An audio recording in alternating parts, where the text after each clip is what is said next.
सभी साथियों को मेरा नमस्कार। साथियों, आज हम आपके पाठ्यक्रम अनुसार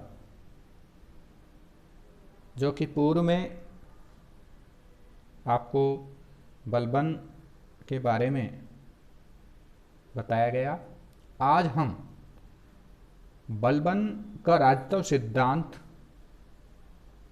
के बारे में बताएंगे कि बलबन ने किस तरह से अपनी पद और प्रतिष्ठा को बढ़ाने के लिए सुल्तान बनने के बाद अपने सिद्धांतों में परिवर्तन किया। इससे पूर्व हम कल आपको ये बता चुके हैं कि दैवीय सिद्धांत और निरंकुश सत्ता का सिद्धांत उसने सुल्तान बनने के बाद आम जनता और अपने अधीनस्थ अमीर वर्ग पर स्थापित कर दिया था। इसी कड़ी में आज हम उसके कुछ और सिद्धांत हैं जिन पर चर्चा करेंगे, जिसमें सुल्तान के पद के कर्तव्य के प्रति गंभीरता। बलबन ने सुल्तान के कर्तव्यों पर भी जोर दिया। उसका मानना था कि व्यक्ति के ऊपर शासन करने को एक मामूली और महत्वपूर्ण कार्य ना समझो। यह एक महत्वपूर्ण कर्तव्य है जिसे पूर्ण गंभीरता और उत्तरदायित्व की भावना के साथ ही पूरा किया जाना चाहिए। सुल्तान का जीवन ऐसा हो जिसकी सब प्रशंसा करें। उसके शब्द, कार्य, आदेश उसकी प्रजा को भी शरीयत के अनुसार चलने की प्रेरणा दे। उच्च कुलीन वंश की अवधारणा का महत्व। बलबन ने उच्च वंशीय कुल वंशावली के महत्व पर अत्यधिक बल दिया।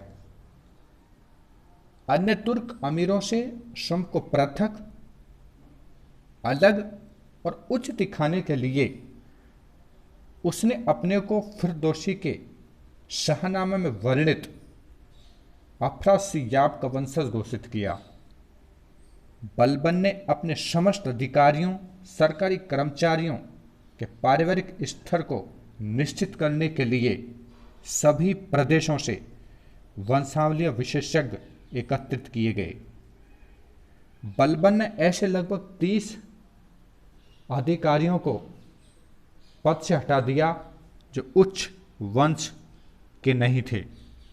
बलबन ने कहा था कि जब मैं किसी तुच्छ परिवार का व्यक्ति देखता हूं तो मेरे शरीर की नाड़ी क्रोध से उत्तेजित हो जाती हैं। अपने पूरे शासन काल में बलबन ने साधारण व्यक्तियों से कोई संपर्क नहीं रखा। वो साधारण व्यक्तियों से बात करना पसंद नहीं करता था। फब्र बावनी नामक दिल्ली के एक धनी व्यक्ति ने राजमहल के अधिकारियों को रिश्वत देकर सुल्तान से भेंट करने का प्रयत्न किया, परंतु बलबन ने अपने दरबारियों का निवेदन स्वीकार नहीं किया।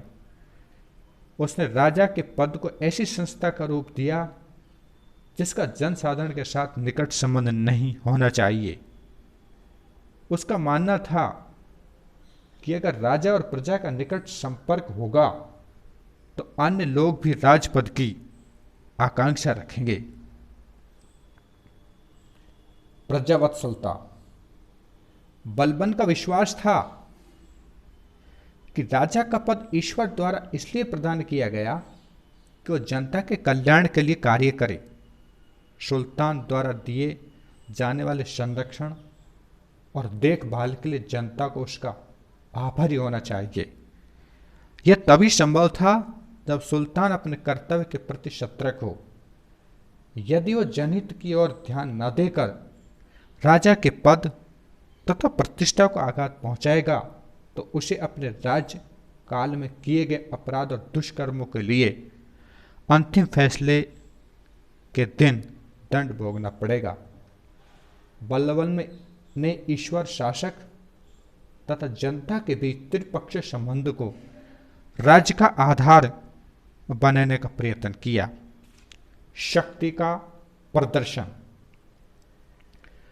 उपरोक्त अवधारणाओं के अतिरिक्त बलबन सुल्तान पद की शक्ति और वैभव को प्रकट करना भी आवश्यक समझता था, जिससे उसके देवी स्वरूप निरंकुश शक्ति का बाह्य रूप से प्रदर्शन किया जा सके।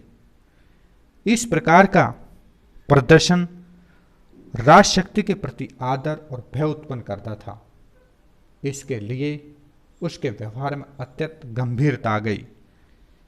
उसने लंबे और भयानक लोगों को अपने अंग रक्षक नियुक्त किया।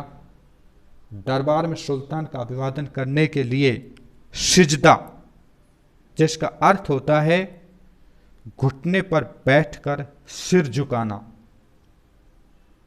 पायबोश अर्थात सुल्तान का चरण चुंबन अर्थात सुल्तान के चरणों को चूमना का नियम लागू किया। उसने दरबार में मद्यपान अर्थात शराब को निषेध कर दिया। दरबार में हंसने मुस्कुराने पर प्रतिबंध लगा दिया। बलबन स्वयं सार्वजनिक स्थानों में इन नियमों का कठोरता से पालन करता था। दरबार में वैभव प्रदर्शन के लिए ईरानी नौरोद उत्सव तथा सलजूकी और ख्वारिज्म पद्धतियों को अपनाया। जब वह महल के बाहर जाता तो उसके भयंकर अंगरक्षक नंगी तलवार लेकर बिस्मिल्लाह बिस्मिल्लाह चिल्लाते हुए चलते थे। इसमें संदेह नहीं है कि बलबन के इन उपायों से सुल्तान पद की प्रतिष्ठा स्थापित हुई और वास्तव में बलबन का राजतत्व सिद्धांत फारस के राजतत्व सिद्धांत से प्रेरित था।